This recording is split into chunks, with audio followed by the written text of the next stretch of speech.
رب العالمین والصلاة والسلام علی سید الانبیاء والمرسلین نبینا محمد وعلی آلہ وصحبہ اجمعین، اما بعد۔ محترم ناظرین کرام اور دیگر سامعین، امام بربہاری رحمہ اللہ کی کتاب شرح السنہ لے کر میں آپ کے سامنے حاضر ہوں۔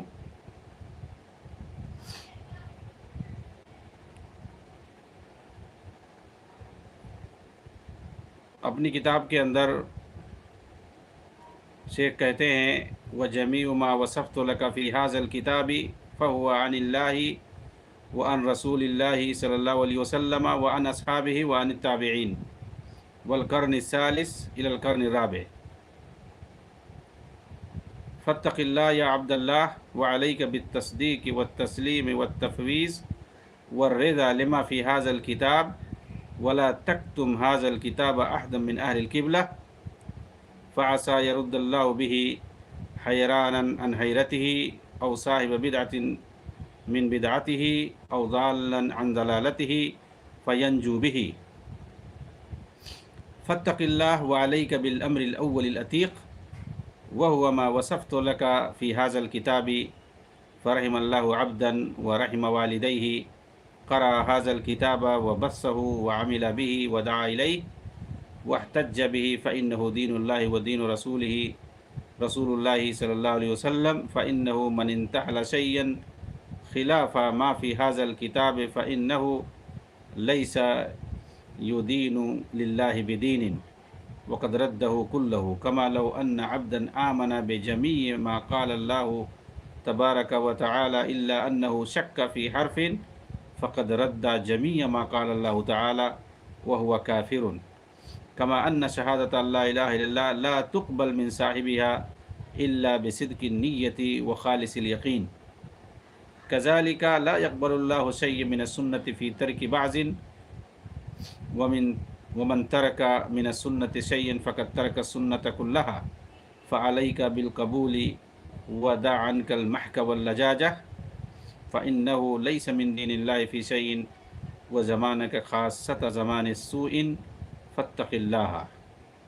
اس کا ترجمہ ہے کہ اور میں نے اس کتاب کے اندر جو بھی بیان کیا ہے وہ سب اللہ، اس کے رسول، تابعین اور اسی طریقے سے تیسری صدی سے لے کر کے چوتھی صدی تک کے لوگوں کی باتیں ہیں اس کتاب کے اندر۔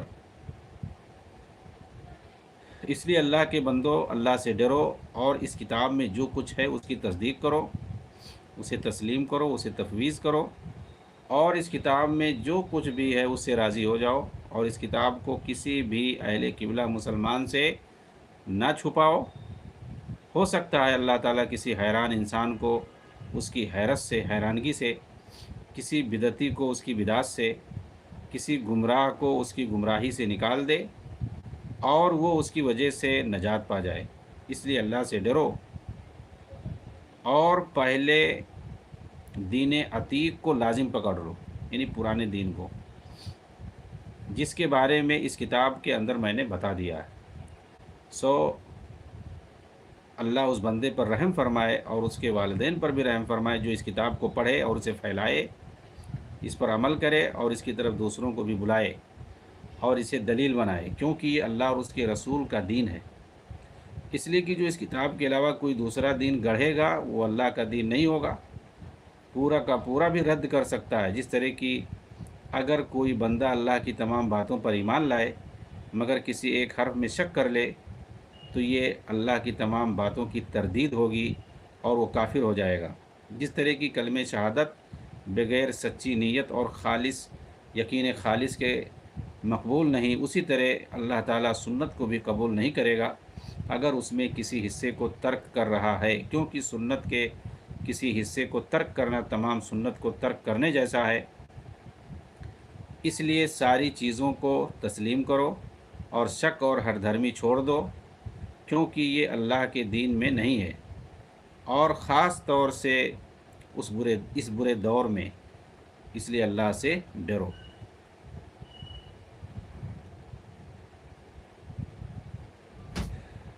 اس کے بعد शेख रबी अल-मदखली रहमहुल्लाह इस पूरे पैराग्राफ की तशरीह कर रहे हैं अपनी किताब औनुल बारी के अंदर। कहते हैं कि मुसन्निफ़ रहमहुल्लाह ने जो ये बात कही है कि मैंने इस किताब के अंदर जो कुछ बयान किया है वो सब अल्लाह, उसके रसूल और इसी तरीके से सहाबा ताबईन और तीसरी सदी हिजरी से लेकर के चौथी सदी हिजरी तक के लोगों की बातें हैं। तो गोया मुसन्निफ़ रहमहुल्लाह यहाँ पर अपनी किताब के अंदर इन सारी चीज़ों को नकल करें, नाक़िल हैं आप। इस किताब में जो कुछ है उसे मैंने अल्लाह और उसके रसूल की बातों को गोया नकल किया है, ये कहना चाहते हैं। अल्लाह और उसके रसूल की बात को जो भी नकल करे, खा वो मुसन्निफ़ हो या कोई दूसरा हो, उसका कबूल करना वाजिब है। इसमें से किसी भी चीज़ को रद्द करना जायज़ नहीं, क्योंकि जब आदमी बोल देता है कि मैं अल्लाह की बात कह रहा हूँ, तो अगर वो अपनी तरफ से कह रहा है तो कोई मसला नहीं है, उसकी बात को लिया भी जा सकता है, रद्द भी किया जा सकता है। लेकिन अगर कहे कि मैं अल्लाह की बात नकल कर रहा हूँ, तो फिर उसको रद्द नहीं कर सकते। मैं रसूल की बात नकल कर रहा हूँ, तो आप उसको रद्द नहीं कर सकते, अगर वो वाकई अल्लाह और उसके रसूल की बात है तो। और अगर रद्द करने वाला जानता हो कि अल्लाह की तरफ से है और वो कुरान को भी जानता हो, तो ऐसी सूरत में रद्द करना कुफ्र होगा। मगर सुन्नत का जहाँ तक ताल्लुक़ है, तो अगर उसमें कोई शुबा नहीं है और उसके पास उज़्र भी नहीं है और वो सही हदीस हो, मगर उसे वो ज़ईफ़ रिवायत लग रही हो या कोई और इल्लत हो, तो फिर उसकी तकफ़ीर नहीं की जाएगी। लेकिन अगर वो सही हदीस हो, मुतवातिर हो, जानता भी हो कि मुतवातिर है, फिर भी वो उसका इनकार करता हो, तो फिर बिलाशुबा वो काफिर होगा, उसकी तकफ़ीर की जाएगी। और अगर रिवायत सही है मगर मुतवातिर नहीं है, तो बाज़ अइम्मे अहले सुन्नत उसकी तकफ़ीर के कायल हैं। इसी तरह सहाबा और ताबईन की बातों के ताल्लुक़ से भी मुसन्निफ़ रहमुल्लाह कहते हैं कि वो हक़ है, उसका रद्द करना जायज़ नहीं है, इसलिए कि अल्लाह ताला ने उस शख्स पर सख्त वईद भेजी है जो मोमिनों की राह की मुखालफत करे। तो इस बारे में सही बात यह है कि अगर किसी बात पर सहाबा और ताबईन का इत्तेफाक है तो उसका रद्द करना कुफ्र है, और अगर उनमें से किसी एक का कोई कौल है तो उसके रद्द करने में आदमी काफिर नहीं होगा, क्योंकि मुमकिन है वो बात दुरुस्त हो और मुमकिन है वो गलत भी हो, इसलिए उसकी तकफ़ीर नहीं की जाएगी। और मुमकिन है मुसन्निफ़ रहमुल्लाह अपनी बात से उन उमूर को मुराद ले रहे हो जिन पर उनका इत्तेफाक हो, और अगर बात ऐसी है तो फिर उसका रद्द करना बिलाशुबा कुफ्र होगा, अगर वो जानता हो कि उस पर उनका इजमा है। मुसन्निफ़ के कलाम से ये समझ में आ रहा है कि ये इजमाई उमूर हैं जिन पर सहाबा ताबईन और तबे ताबईन से लेकर चौथी सदी तक के लोगों का इजमा है, जैसे कि अस्मा और सिफ़ात के बारे में, जन्नत और दोज़ख के बारे में, फ़रिश्तों के बारे में और दूसरे ऐसे उमूर जो किताब व सुन्नत और इजमा से साबित है, और ये कि उन पर ईमान लाना ज़रूरी है। चुनांचे उनमें से अगर कोई किसी का इनकार करेगा तो वो काफिर हो जाएगा।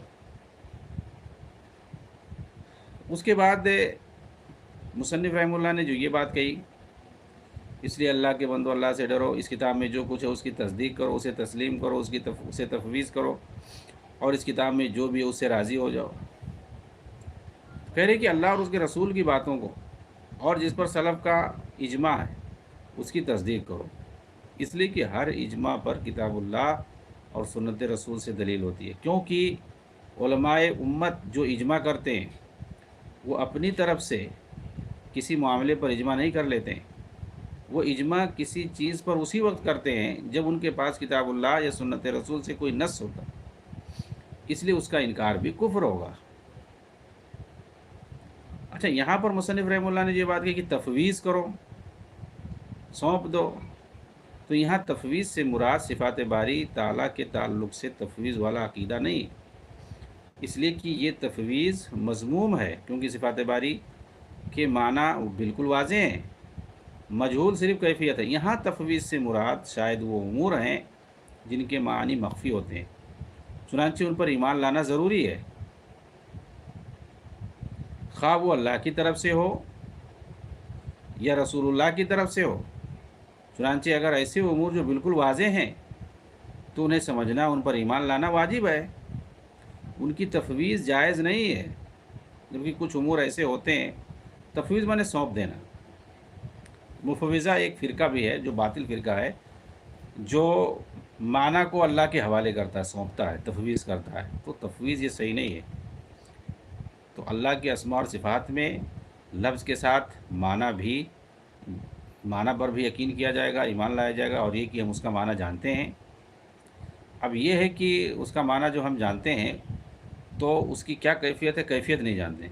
कैफ़ियत अल्लाह के हवाले कर दें।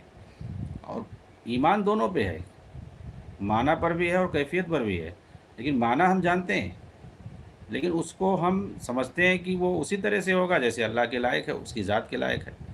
हम उसको मखलूक की तरह से नहीं समझते हैं, क्योंकि हमारा जो ज़हन है वो तो मखलूक ही की हद तक रहेगा। जैसे हमने कह दिया हाथ, तो हमारे जो इंसानों के जो हाथ हैं, हमारा तो ज़हन उसी पे आएगा। जब हमने आँख और कान और नाक है जो सिफ़ात ज़ाती हैं, तो वो तो मखलूक ही की तरह से हम समझेंगे। या हमने कह दिया कि वो उतरता है, नाज़िल होता है, या जो भी है, तो हम इंसानों की तरह समझेंगे, ठीक है? लेकिन हम जो है ये तशबीह या तमसील ये समझना, ये सिर्फ़ हमारे अपने हद तक है बस।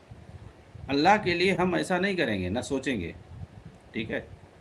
बल्कि हम कहेंगे कि ये सारी चीज़ें जो हैं, ये सारी सिफ़ात ही है, चाहे वो सिफ़ात ज़ातिया हों या सिफ़ात फ़ेलिया हों, जो भी हों, ये सब अल्लाह की ज़ात कमाल के लायक हो उसी तरीके से। क्योंकि जो इंसान की सिफ़त है, मिसाल के तौर पर मैं 1-2 बता देता हूँ, वो जैसे समाअत है, इंसान भी सुनता है, अल्लाह ताला ने साबित किया वकाना समीअन बसीरा। इंसान के लिए कि सुनने वाला, देखने वाला, अल्लाह ताला ने अपने लिए भी साबित किया है वकान अल्लाहु समीअन बसीरा, अल्लाह ताला सुनने वाला, देख वह हुवस समीउल अलीम, सुनने वाला, जानने वाला। लेकिन आप देखें इंसान का भी सुनना और अल्लाह का सुनना, दोनों में बड़ा फ़र्क है। इंसान का जो सुनना है, क़ुव्वत समाअत बहुत ही महदूद है, कमज़ोर है। लेकिन अल्लाह रब्बुल आलमीन की क़ुव्वत समाअत वो लामहदूद है, और वो हर चीज़ की आवाज़ को, जितनी भी मसनूआत हैं, सबको अल्लाह सुनता है। लेकिन क्या मखलूक ऐसा है? बिल्कुल नहीं, बहुत ही महदूद है। बल्कि वो तो दीवार के पीछे आदमी क्या बात कर रहा है उसको भी नहीं सुन पाएगा। ये इंसान की क़ुव्वत समाअत, बल्कि आप हैरान हो जाएंगे। हज़रत आयशा रज़ी अल्लाह ताला अन्हा बयान करती हैं, 28वां पारा, क़द समिअल्लाहु क़ौलल्लती तुजादिलुका फ़ी ज़ौजिहा व तश्तकी इलल्लाह। आप जाएँ ये वाक़या पढ़ें, ये 28वां पारा पढ़ें, शायद सूरह मुजादला है, पहली आयत, पूरा सफ़ा पढ़ें, पूरा सफ़ा है वो। वहाँ पर क्या बयान किया गया है? एक सहाबिया हैं खौला बिन्त सालबा रज़ी अल्लाह ताला अन्हा, वो अपने शौहर से मुताल्लिक़ शिकायत करने के लिए कुछ मसाइल लेकर के अल्लाह के रसूल के पास आती हैं, आपके घर आती हैं। उस वक्त अल्लाह के रसूल हज़रत आयशा रज़ी अल्लाह ताला अन्हा की हुजरा में होते, जो मस्जिद से अटैच है। वो हुजरा आज भी अपनी असली हालत में बाकी है, जहाँ पे अल्लाह के रसूल की कब्र है। अबू बकर और उमर रज़ी अल्लाह अन्हुमा की भी कब्र वहीं पर है। वो देख लीजिए आप, 10 बाई 10 या थोड़ा बड़ा होगा। उसी कमरे की बात हो रही है, उसी हुजरे की बात हो रही है, उसी में वो आई थी, एक कोने में बैठ कर के अल्लाह के रसूल सल्लल्लाहु अलैहि वसल्लम से अपने शौहर के बारे में गुफ्तगू कर रही थी। धीरे धीरे आहिस्ता आहिस्ता बातें कर रही थी। हज़रत आयशा फरमाती हैं कि मैं भी उसी कमरे में थी, अलबत्ता मैं दूसरे कोने में बैठी हुई थी, अल्लाह के रसूल दूसरे कोने में थे, और वो सहाबिया जो थी खातून, अल्लाह के रसूल से बात कर रही थी अपने शौहर के बारे में। वो तो अपने शौहर के बारे में बात कर, तो बाद भी इनको पता चला क्या बातें कर रही हैं वो। हज़रत आयशा कहती मुझे कुछ भी सुनाई नहीं दे रहा था, वो धीरे धीरे बात कर रही थी। एक कमरे में 10 बाई 10 या उसके आसपास, लेकिन एक इंसान नहीं सुन पा रहा है कि दो लोग बैठ के क्या बातें कर रहे हैं। जाहिर सी बात है वो लोग तो आपस में सुन रहे थे ना, मतलब इतना ज़ोर से तो बातें हो रही थी कि एक दूसरे की बात सुन रहे थे करीब करीब, लेकिन वही 10 फीट लंबा दूरी पर जो बैठा हुआ आदमी, वो नहीं सुनाई दे रहा। 10 फीट दूरी पे एक शख्स बैठा हुआ है, नहीं सुन पा रहा।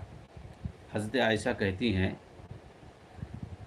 کہ اللہ تعالیٰ رب العالمین جو 7 آسمان کے اوپر عرش پر ہے، یہاں سے عقیدے کا پتہ چل رہا ہے۔ حضرت عائشہ کہہ رہی ہیں کہ ہمارا رب جو 7 آسمانوں کے اوپر عرش پر ہے، وہاں سے جو ہے اس خاتون کی آواز کو اس نے سن لیا۔ یہ اصل مسئلہ ہے۔ تو آپ یہی اندازہ لگائیں اس واقعے میں کہ اللہ تعالیٰ کی قوت سماعت اور ایک انسان اور ایک مخلوق کی قوت سماعت، نہیں حضرت عائشہ بھی 10 فٹ دوری پہ بیٹھی ہے لیکن نہیں سن پا رہی ہیں۔ یہ جو ہے مخلوق کی قوت سماعت کا حال ہے، اتنا کمزور۔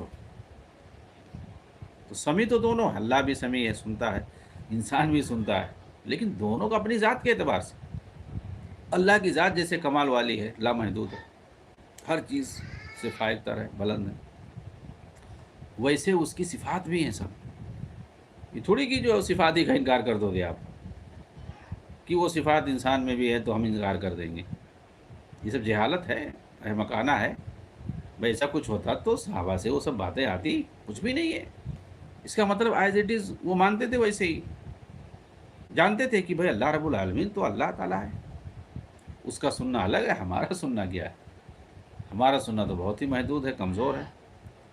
انسان سنتا ہے، بس سنتا ہے، بس ہلکا پھلکا، کیا سنتا ہے؟ کچھ بھی نہیں۔ اللہ کے مقابلے میں کیا سنتا ہے کہ یہی 10 فٹ پر نہیں سن پا رہا، اللہ تعالیٰ 7 آسمان کے اوپر عرض پر ہے، وہاں سے سن لیا۔ یہ صحابہ کا عقیدہ ہے، عرض پر ہے۔ جی ہاں، یہ جو کہتے پھرتے ہیں نا وحدت الوجودی، اللہ تعالیٰ ہر جگہ ہے، عرض پر مانیں گے تو لازم آئے گا، جہت لازم آئے گا، یہ لازم آئے گا۔ تم ہر جگہ مانتے تو نہیں لازم آتا ہے کچھ، اور عرض پہ مانتے ہیں تمام مخلوق سے بلند ہے، ہر چیز سے اوپر ہے، ہر چیز سے الگ ہے، تو کہتے ہو لازم آتا ہے۔ کہاں سے؟ یہ سب جہالت ہے۔ منطق فلسفہ سے دین سمجھو گے کبھی نہیں سمجھ سکتے ہو، انسانی عقل ہے، انسانی عقل سے دین نہیں سمجھ سکتے۔ صحابہ سے دین سمجھ سکتے ہو، رسول سے دین سمجھ سکتے ہو، وہی سے، مطلب وہی سے سمجھ سکتے ہو، سمجھ رہے؟ تو وہی کی روشنی میں دین کو سمجھا جائے گا۔ اپنی عقل کا استعمال کرو گے تو فیل ہو جاؤ گے اور گمراہ ہو جاؤ گے، سب سے بڑی بات۔ ہاں، تو حضرت عائشہ کہہ رہی ہیں بھائی کہ 7 آسمان کے اوپر سے عرش پر جو ہمارا رب ہے، وہاں سے اس نے آواز سنی ہے، اور پھر اس کے بعد جبریل کو حکم دیا کہ جاؤ یہ آیات لے کر کے ان کو سناؤ، اسی میں ان کا حل ہے۔ تو انہوں نے شکایت کیا اپنے شوہر کے بارے میں، کچھ بتا رہی تھیں کہ انہوں نے مجھے ایسا ایسا کہہ دیا ہے، اب کیا کریں؟ زمانے جاہلیت میں جو رواج تھا کہ کوئی اپنی بیوی سے کہہ دیتا تو میری ماں کی طرح سے ہے، ایسا ہے ویسا، تو پھر وہ حرام ہو جاتی تھی، اور پھر سمجھ لیجیے کہ وہ طلاق ہو گیا، اور پھر جدائی ہو جاتی تھی، یہ کہنے کا مطلب ہے۔ تو اس کے لیے ہمیشہ کے لیے حرام ہو جاتی، تو وہ لوگ اپنے اوپر حرام کر لیتے تھے۔ تو اسی طریقے سے یعنی گویا دور جاہلیت میں جیسا رواج تھا، اس طرح لوگ کہہ کر کے اپنی عورتوں سے جدائی حاصل کر لیتے تھے، یعنی گویا کہتے تو میری ماں کی طرح سے، تو ظاہر سی بات ہے ماں کی طرح سے ہے، تو اب ماں کی طرح سے ہو گئی تو اب بیوی تو نہیں رہ گئی۔ اس لیے جیسے ماں حرام ہوتی ہے، اسی طریقے سے وہ بیوی کو اپنے اوپر کہہ کر کے حرام کر لے، انت علیہ کا ظاہر امی وغیرہ، اس طرح سے کہہ لیتے تھے۔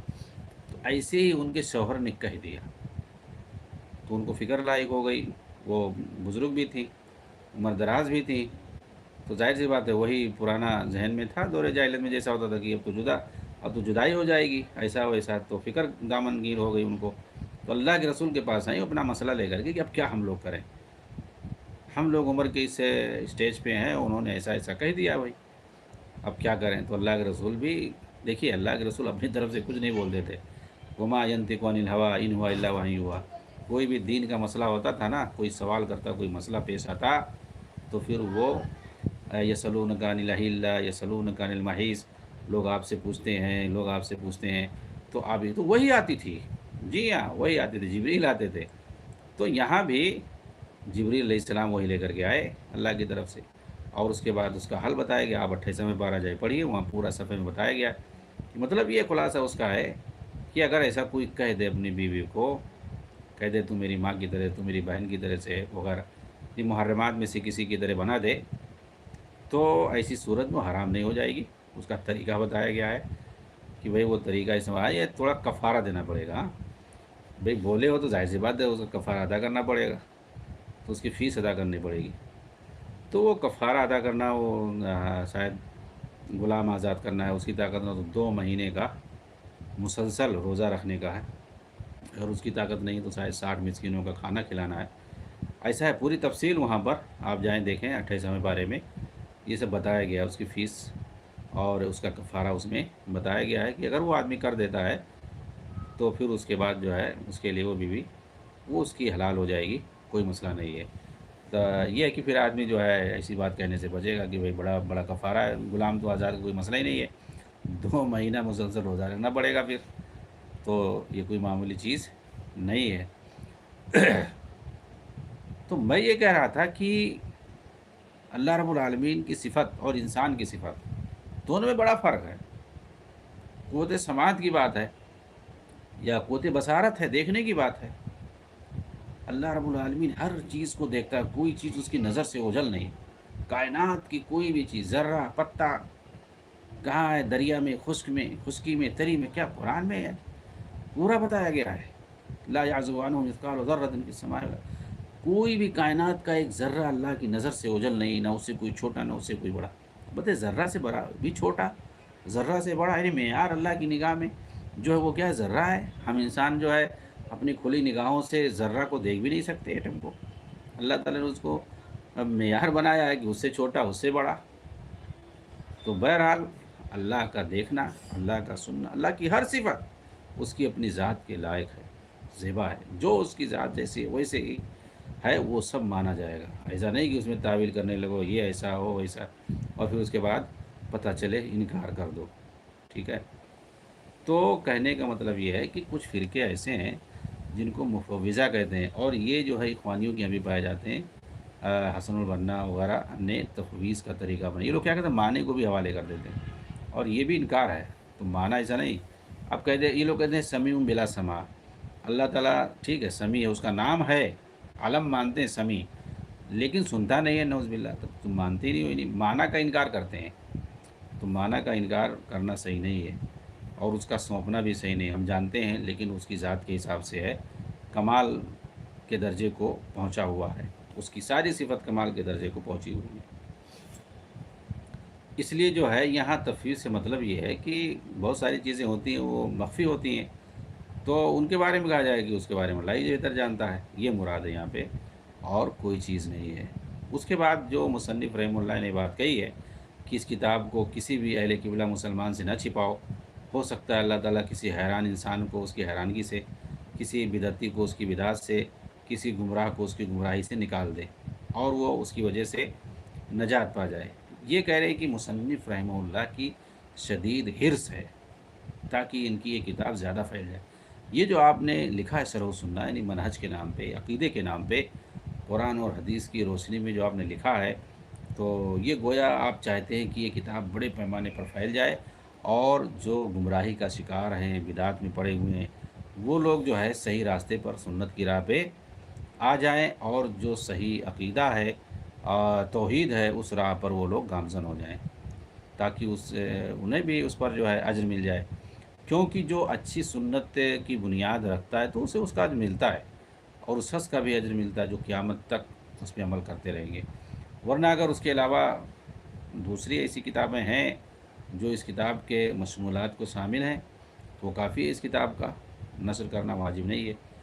दूसरी किताबें भी अगर आदमी फैलाता है तो भी कोई हर्ज नहीं है। बाज़ किताबें ऐसी हैं जो इस किताब के मज़मून से ज़्यादा कामिल हैं, यानी उसके अंदर और ज़्यादा चीज़ें हैं। जैसे कि अब्दुल्लाह इब्न अहमद की किताब जो है अस्सुन्ना, इमाम अहमद के लड़के थे ये, उन्होंने भी इसी तरह से एक किताब लिखी है, उसमें और ज़्यादा वसी बातें हैं। इसी तरह से इमाम खल्लाल की किताब है, उसका भी नाम है किताबुस्सुन्ना। इमाम लालकाई की किताब है शरह उसूल एतिक़ाद अहले सुन्ना, तो ये भी बहुत अच्छी किताब है, अहम किताब है। इमाम आजुर्री की किताबुश्शरिया है, और इस तरह की दीगर किताबें जिनके अंदर इस किताब के मुकाबले में कहीं ज़्यादा अक़ीदे और शरीयत के मसाइल जो है मौजूद है, और इस किताब के मुकाबले उनके अंदर ज़्यादा वसी इल्म पाया जाता है। चुनांचे अगर उनमें से कोई भी किताब आदमी नस्र कर दे तो काफ़ी है, और अगर सारी किताबों को नस्र कर दे तो और बेहतर, फैला दे, ताकि जो दीन की सही बातें हैं, अक़ीदे और मनहज की बातें हैं, वो लोगों तक पहुँच जाएँ।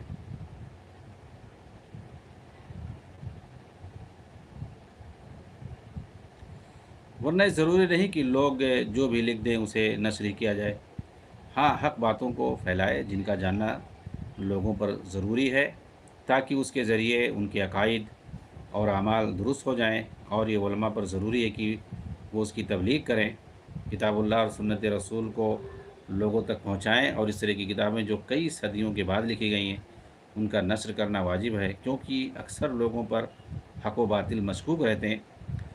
मगर जब इन किताबों के ज़रिए किताबुल्लाह, सुन्नत रसूल और फ़हम सलफ़ की रोशनी में तमाम शुबहात का इज़ाला मौजूद होता है, तो आम मुसलमानों के लिए नफ़ा बख्श होता है, और वो बहुत से शर व फ़ितन से बच जाते हैं। इसलिए कि आप मौजूदा दौर में देख रहे हैं कि जो सलफ़ की किताबों को नहीं पढ़ते, और ना ही वो अहले बिदात के शुबहात और ज़लालात का तोड़ जानते हैं, वो आसानी से गुमराहियों में और अहले बिदात की जाल में फंस जाते हैं। इसी पर मैं अपनी बात को ख़त्म करता हूँ। इंशाअल्लाह इसी पैराग्राफ को, जिसकी तशरीह शेख रबी ने की है, अगले दर्स में आपके सामने पेश करेंगे। वस्सलामु अलैकुम व रहमतुल्लाहि व बरकातुहू।